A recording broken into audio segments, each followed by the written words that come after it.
Babylon का सबसे अमीर आदमी। Hindi translation of international best seller the richest man in Babylon. Babylon का ऊंट का व्यापारी। इंसान जितना भूखा होता है उसका दिमाग उतना सही काम करता है। साथ ही यह भोजन की सुगंध के प्रति और भी संवेदनशील हो जाता है। अजूरे के बेटे तरकद ने ऐसा ही सोचा। पिछले 2 दिनों से उसने दीवार के पीछे के बगीचे से लाए 2 अंजीरों के अलावा उसने कुछ नहीं खाया था। वह और तोड़ पाता, लेकिन इसके पहले ही एक गुस्सैल औरत ने उसका पीछा किया और सड़क तक भगा दिया। जब वह बाजार से जा रहा था तो उसकी चीखें उसके कानों में सुनाई गूंज रही थी। उस गूंज ने उसकी परेशान उंगलियों को बाजार की औरतों के डलियों से फल चुराने से रोक लिया। इसके पहले उसने कभी महसूस नहीं किया था कि बेबीलोन के बाजारों में कितना फल लाया जाता था और उसकी कितनी अच्छी सुगंध थी। बाजार छोड़कर वह विश्राम गृह से गुजरा और भोजनालय के सामने चलता रहा। शायद वहां वह किसी परिचित से मिल सकता था, कोई ऐसा इंसान जिससे वह तांबे का एक सिक्का ले ले और अपने विश्राम गृह के मालिक से एक मुस्कान और थोड़ी मदद ले सके।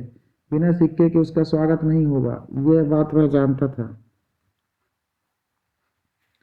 इस परेशानी में उसकी मुलाकात उस आदमी से हो गई जिससे वह दूर रहना चाहता था, लंबे और पतले कद वाला ऊँटों का व्यापारी दाबासिर। जिन दोस्तों से उसने पैसा उधार लिया था उसमें दाबासिर ने उसे सबसे ज़्यादा परेशानी होती थी, क्योंकि वह उसके पैसे नहीं लौटा पाया था। दाबासिर का चेहरा उसे देखकर चमक उठा। हाँ, ये तो तरकद है जिसे मैं खोज रहा था, ताकि वह तांबे के 2 सिक्के लौटा सके जिसे उसने एक पक्ष पहले उधार लिया था।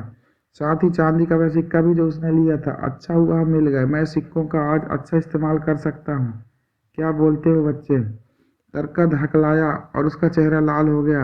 उसके खाली पेट में मुंहफट दाबासिर से लड़ने की ताकत नहीं थी। मुझे खेद है, बहुत खेद है, उसने कमजोरी से कहा, लेकिन इस दिन आज न तो मेरे पास तांबा है न चांदी है जिससे मैं कर्ज चुका सकूं। तब ले आओ, दाबासिर ने जोर डाला। तुम अपने पिता के पुराने दोस्त का कर्ज चुकाने के लिए कुछ तांबे और चांदी के सिक्कों का जुगाड़ कर सकते हो जिसने बुरे वक्त में तुम्हारी मदद की। मैं नहीं दे सकता, क्योंकि दुर्भाग्य मेरा पीछा नहीं छोड़ता। दुर्भाग्य अपनी कमजोरियों के लिए देवताओं को दोष मत दो। दुर्भाग्य उस हर इंसान के पास आता है जो चुका पाने की हैसियत से ज़्यादा कर्ज लेता है। मेरे साथ आओ बच्चे, मैं खाना खाने जा रहा हूँ। मैं भूखा हूँ और तुम्हें एक कहानी बताऊंगा। तरकद दाबासिर के सीधे अंदाज से घबराया, लेकिन यहाँ उसके पास भोजनालय में जाने का आमंत्रण था। दाबासिर उसे कमरे के कोने में ले गया जहाँ वे छोटे कालीनों पर बैठ गए। जहाँ वहाँ का मालिक कॉस्कोर वहाँ मुस्कुराते हुए आया तो दाबासिर ने उसे बेतकल्लुफी से कहा, रेगिस्तान के मोटे कीड़े, मेरे लिए बकरे की रस भरी टांग, ब्रेड और सारी सब्जियां लेकर आओ, क्योंकि मैं भूखा हूँ और खाना चाहता हूँ। मेरे दोस्त को यहाँ मत भूल जाना। उसके लिए एक जग पानी ले आना, ठंडा लाना, क्योंकि मौसम गर्म है। तरकद का दिल डूब गया। क्या वहाँ बैठकर ठंडा पानी पीते समय देखेगा कि आदमी कैसे बकरे की पूरी टांग खा रहा है? उसने कुछ नहीं कहा। उससे नहीं सूझा कि क्या बोलना है, लेकिन दाबासिर शांति जैसी कोई चीज नहीं जानता था। जान पहचान के सारे ग्राहकों को दुआ सलाम करते हुए उसे ने कहा, उर्फा से आने वाली एक यात्री के मुख से मैंने सुना है कि एक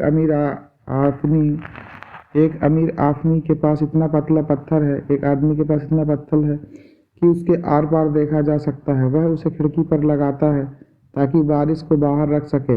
यह पीला है, ऐसा वह यात्री बताता है, और उसे इससे देखने की अनुमति मिली और उसका कहना है कि इस पत्थर से दुनिया वैसी नहीं दिखती जैसी वह है। तरकद, इस बारे में तुम्हें क्या कहना है? कभी सोचा है कि इंसान को पूरी दुनिया एक अलग रंग में दिख सकती है? मुझे लगता है ऐसा हो सकता है, उस युवक ने जवाब दिया, लेकिन वह दाबासिर के सामने रखी बकरी की टांग में ज़्यादा दिलचस्पी ले रहा था। अच्छा, मैं जानता हूँ कि ऐसा हो सकता है, क्योंकि मैंने खुद दुनिया का एक अलग रंग देखा है, और मैं तुम्हें कहानी बताना चाहता हूँ कि मैंने कैसे दुनिया को वापस असली रंग में देखना शुरू किया। दाबासिर एक कहानी सुनाएगा। बगल के एक पड़ोसी से कहा और अपनी कालीन के पास ले ले आया। बाकी लोग भी अपने कालीन ले आए और आसपास बैठ गए। वे तरकद के कानों के पास जोर जोर से चबा रहे थे और उसे हड्डियों से छू रहे थे। सिर्फ उसी के पास भोजन नहीं था।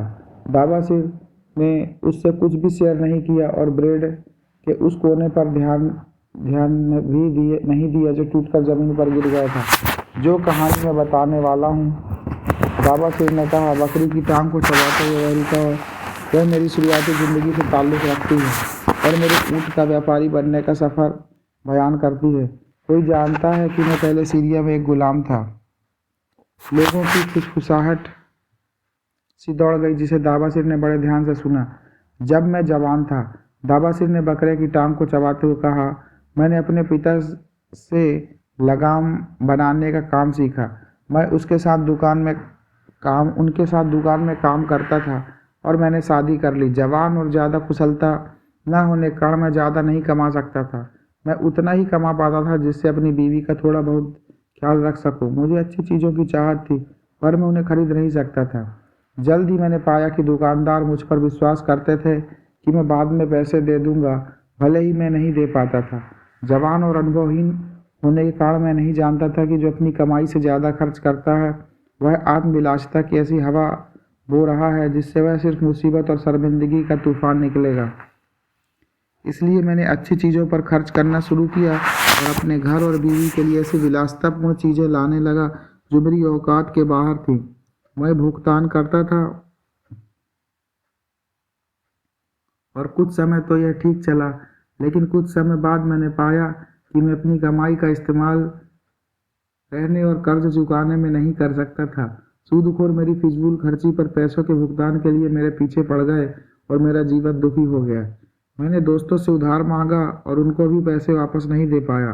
चीज़ें और ख़राब होती गई। मेरी बीवी अपने पिता के पास लौट गई और मैंने बेबीलोन छोड़ने का फैसला कर लिया और वहाँ जाने की सोचने लगा जहाँ मुझे बेहतर अवसर मिले।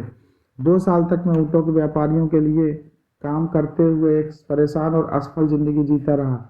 इसके बाद एक लुटेरों के ग्रुप में शामिल हो गया जो निहत्थे कारवां को लूटते थे। मेरे पिता के बेटे के लिए ऐसा काम करना शर्म भरा था, लेकिन मैं दुनिया को एक रंगीन पत्थर से देख रहा था और मैंने महसूस नहीं किया कि मेरा कितना पतन हो गया। हम अपनी पहली यात्रा में सफल हुए और हमने सोने, रेशम और महंगे सामानों का एक बड़ा जखीरा पकड़ लिया। इसे लूट को हम गिनीर ले गए और हमने इसे खर्च कर दिया। दूसरी बार हमारी किस्मत इतनी अच्छी नहीं थी। हमने जब हमला किया तो हम पर एक सरगना के सिपाहियों ने हमला कर दिया जिससे कारवां ने सुरक्षा के लिए पैसे दिए थे। हमारे 2 नेता मारे गए और बाकी लोगों को दमास्कस ले जाया गया जहां हमारे कपड़े उतार कर हमें गुलामों के रूप में बेच दिया गया। सीरिया के एक रेगिस्तान के नेता ने मुझे चांदी के 2 सिक्कों के लिए खरीद लिया। मेरे बालों को काट दिया गया और सिर्फ एक कपड़े के साथ मैं बाकी गुलामों से अलग नहीं था। एक लापरवाह युवा होने के कारण मुझे यह अब तक मजाक लग रहा था जब तक मुझे मेरा मालिक अपनी 4 पत्नियों के पास नहीं ले गया और उनसे कहा कि वह मुझे एक हिजड़े के रूप में रख सकती हैं। तब सच में मुझे अपनी मजबूरी का एहसास हुआ। रेगिस्तान के ये लोग खतरनाक और योद्धा की तरह थे। मेरे पास ना तो हथियार थे ना बचने के साधन। मैं उनके सामने मजबूर था। मैं भयभीत खड़ा रहा। जैसे उन 4 पत्नियों ने मुझे देखा। पहली पत्नी सिरा बाकियों से बड़ी थी। मैं उसकी ओर थोड़े सांत्वना के साथ मुड़ा। दूसरी एक सुंदरी थी जिसने मुझे ऐसे देखा कि मानो मैं रेगिस्तान का एक कीड़ा हूँ। बाकी दोनों ऐसे हंसी जैसे मैं एक लतीफ़ा हूँ।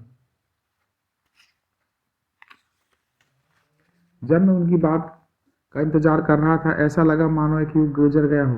हर स्त्री बाकियों के निर्णय का इंतजार कर रही थी। अंत में सिरा ने ठंडी आवाज में कहा, हमारे पास हिजड़े काफ़ी हैं, लेकिन हमारे पास ऊँट का ख्याल रखने वाले बहुत कम हैं और वह बेकार है। आज के दिन भी अगर मुझे अपनी बीमार माँ के पास जाना है तो कोई गुलाम नहीं जो मेरे ऊँट को ले जा सके। इस गुलाम से पूछो कि क्या वह ऊँट को ले जा सकता है। मेरे मालिक ने मुझसे पूछा, तुम ऊँटों के बारे में क्या जानते हो? अपनी लालसा को छुपाते हुए मैंने कहा, मैं उन्हें बैठा सकता हूँ, उन पर सामान डाल सकता हूँ, उन्हें बिना थकाए लंबी यात्रा पर ले जा सकता हूँ। अगर जरूरत पड़े तो उनके सामान की मरम्मत भी कर सकता हूँ। गुलाम काफ़ी विश्वास से बोलता है। मेरे मालिक ने कहा, सिरा, अगर तुम चाहो तो इस आदमी को ऊँट का ख्याल रखने के लिए रख सकते हो। इस तरह मुझे सिरा को दे दिया गया और उस दिन मैं उसे उसकी बीमार माँ के पास यात्रा पर ले गया। मैंने यात्रा के दौरान उसे धन्यवाद दिया और उसे बताया कि मैं जन्म से गुलाम नहीं हूँ, लेकिन एक आज़ाद इंसान का बेटा हूँ जो बेबीलोन में लगाम बनाने का काम करते थे। मैंने उसे अपनी कहानी भी सुनाई। उसकी बातें मुझे चुभने वाली थीं और मैंने बाद में उसकी बातों पर सोचा, तुम अपने आप को आज़ाद कैसे कह सकते हो जब तुम्हारी कमजोरी तुम्हें इस हाल तक ले आई है। अगर एक इंसान में गुलाम की आत्मा है तो भले ही उसका कैसा भी जन्म हुआ हो, वह गुलाम हो जाएगा, जैसे पानी अपने स्तर खोज लेता है। अगर एक इंसान में आज़ाद इंसान की आत्मा है तो क्या वह अपने दुर्भाग्य के बावजूद अपने शहर में सम्मानी नहीं हो पाएगा। 1 साल तक मैं गुलाम रहा और गुलामों के साथ रहा, लेकिन मैं उनके जैसा नहीं बन सका। एक दिन सिरा ने मुझसे पूछा, जब दूसरे गुलाम एक दूसरे के साथ बातें करते हैं तो तुम तंबू में अकेले क्यों बैठे रहते हो। इस पर मैंने जवाब दिया, आपने जो कहा था मैं उस पर सोच रहा हूँ। मैं सोच रहा हूँ कि क्या मुझ में गुलाम की आत्मा है। मैं उसके साथ नहीं रह सकता, इसलिए अलग बैठता हूँ। मुझे भी अलग बैठना चाहिए। उसने कहा, मेरा दहेज बड़ा था और मेरे पति ने इसलिए मुझसे शादी की, इसलिए वह मुझे पसंद नहीं करता। हर औरत चाहती कि उसे पसंद किया जाए। इस कारण से चूंकि मैं बांझ हूँ और मेरी कोई संतान नहीं है, इसलिए मैं अलग बैठती हूँ। अगर मैं मर्द होती तो ऐसा गुलाम होने की बजाय मर जाती, लेकिन हमारे कबीले के नियम औरतों को गुलाम बना डालते हैं। आप मेरे बारे में क्या सोचती हैं? मैंने उससे तुरंत पूछा, मुझ में एक इंसान की आत्मा है या एक गुलाम की? क्या तुम बेबीलोन के कर्जों को चुकाने की इच्छा है? उसने पूछा। हाँ, इच्छा तो है पर रास्ता नहीं दिखता।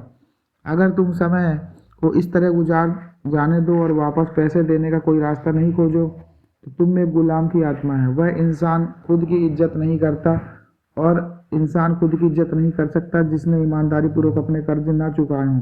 लेकिन मैं क्या कर सकता हूँ? अगर मैं सीरिया में गुलाम हूँ, कमजोर आदमी सीरिया में गुलाम बने रहो। मैं कमजोर नहीं हूँ, मैंने विरोध किया, तब सिद्ध करो। कैसे? क्या तुम्हारा महान राजा अपने शत्रुओं से हर तरीके से और हर ताकत से नहीं लड़ता? तुम्हारे कर्ज तुम्हारे दुश्मन हैं। उन्होंने तुम्हें बेबीलोन से निकाला है, तुमने उन्हें अकेले छोड़ दिया और उन्हें काफी मजबूत होने दिया। अगर तुमने एक मर्द की तरह लड़ाई लड़ी होती तो तुम उन पर विजय पाते और अपने शहर में सम्मान पाते, लेकिन तुम में उनसे लड़ने के लिए आत्मा नहीं थी। और देखो, सीरिया में गुलाम होने के कारण तुम्हारा अभिमान खत्म हो गया। मैंने उसके इल्जामों पर जितना सोचा, मैंने अपने बचाव में उतने ही तर्क सोचे, पर मेरे पास उनके इस्तेमाल का समय नहीं मिला। 3 दिन बाद सिरा की नौकरानी मुझे अपनी मालकिन के पास ले गई। मेरी माँ बहुत बीमार है। उसने कहा, यह मेरे पति के झुंड से सबसे अच्छे 2 ऊँट बांधो, लंबी यात्रा के लिए पानी और भोजन डालो। नौकरानी तुम्हें अपने किचन के तंबू से भोजन देगी। मैंने ऊँटों को तैयार किया, यह सोचते हुए कि नौकरानी कितना सामान देगी, क्योंकि माँ 1 दिन से भी कम दूरी पर रहती थी। नौकरानी पीछे के ऊँट पर सवार थी और मैं मालकिन का ऊँट चला रहा था। हम माँ के घर पहुंचे तो अंधेरा हो गया था। सिरा ने नौकरानी को विदा किया और मुझसे कहा, दाबासिर, तुम में आज़ाद इंसान की आत्मा है या गुलाम की? आज़ाद आदमी की आत्मा, मैंने जोर से बोला। यह तुम्हारा सिद्ध करने का मौका है। तुम्हारे मालिक ने काफ़ी पी रखी है और उसकी मुखिया नशे में है। इन ऊँटों को ले लो और भाग जाओ। इस थैले में भेष बदलने के लिए तुम्हारे मालिक के कपड़े हैं। मैं कहूँगी कि तुमने ऊँटों को चुराया और भाग गए जब मैं बीमार माँ से मिलने गई थी। आप में एक रानी की आत्मा, मैंने उसे बताया। काश मैं आपको खुशी दे पाता। खुशी? उसने कहा, उस भागी हुई पत्नी के पास नहीं आती जो इस दूर देश में अजनबियों के बीच में कोसती है। अपने रास्ते जाओ और रेगिस्तान के देवता तुम्हारी रक्षा करें, क्योंकि ये रास्ता लंबा है, इस पर भोजन और पानी नहीं है। मुझे और ज्यादा बोलने की जरूरत नहीं थी।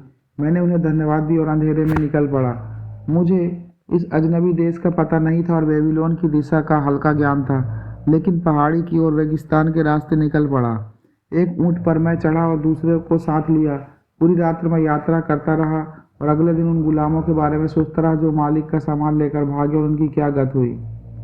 उस दोपहर को एक ऐसे बंजर देश में पहुंचा जहां रेगिस्तान की तरह आबादी नहीं थी। नुकीले पत्थरों ने मेरे ऊँटों के पैर खराब कर दिए थे। अब वे धीरे धीरे चल पा रहे थे। मेरी यहाँ किसी से मुलाकात नहीं हुई और मैं समझ गया कि लोग यहाँ क्यों आना चाहते थे। यह एक ऐसी यात्रा थी जिससे कुछ ही लोग बच पाते थे। हर दिन हम चलते गए, भोजन और पानी खत्म हो गया। सूरज की भयानक गर्मी थी। 9वें दिन के अंत में मैं ऊँट से उतरा और इतना कमज़ोर था कि वापस चढ़ना मुश्किल था, और मुझे लगा इस अजनबी देश में मर जाऊंगा। मैं ज़मीन पर लेटा और सो गया। मेरी नींद तब खुली जब सूरज उग गया था। मैं बैठ गया और मैंने खुद को देखा। सुबह की हवा में ठंड थी। मेरे ऊँट थोड़ी दूर पर दुखी पड़े हुए थे। मेरे सामने एक बड़ा मैदान था जो पत्थर और बालू के कांटों से भरा था। इसमें पानी भी नहीं था, ना ही कुछ खाने को था। क्या इस शांत जगह पर मैं मर जाऊंगा? मेरा दिमाग पहले से ज़्यादा स्पष्ट हो गया। मेरा शरीर अब ज़्यादा जरूरी नहीं था। मेरे सूजे और खून से भरे होंठ, मेरी सूखी जीभ, मेरा खाली पेट, उन सब में पिछले दिन का दर्द भरा था। मैंने अनाकर्षक दूरी में देखा और फिर मेरे मन में सवाल आया, मुझ में गुलाम की आत्मा है या आज़ाद इंसान की? तब स्पष्टता से मैंने महसूस किया कि अगर मुझ में गुलाम की आत्मा है तो मैं हार मान लूंगा, रेगिस्तान में लेट जाऊंगा और मर जाऊंगा, जो एक भागे हुए गुलाम पर सही बैठता है। लेकिन अगर मुझ में आज़ाद इंसान की आत्मा है, तब क्या मैं पक्का अपने आप को बेबीलोन वापस ले जाऊंगा? जिन लोगों ने मुझ पर विश्वास किया उनके पैसे चुकाऊंगा, अपनी प्यारी पत्नी को खुशियां दूंगा और अपने माता पिता को शांति और संतुष्टि दूंगा। तुम्हारे कर्ज वह दुश्मन है जिन्होंने तुम्हें बेबीलोन से दूर भगाया। सीरा ने कहा था, हाँ ऐसा ही था, क्योंकि मैं क्यों नहीं एक मर्द की तरह टिका रहा? मैंने अपनी क्यों पत्नी और उसके पिता के पास जाने दिया? तब एक अजीब चीज हुई। सारी चीज एक दूसरे रंग की दिखने लगी, मानो जिस रंगीन पत्थर से मैं उसे देख रहा था उसे हटा दिया गया। अंत में मैंने जीवन के सही मूल्यों को देखा। रेगिस्तान में मारना होगा, मैं नहीं मरूंगा।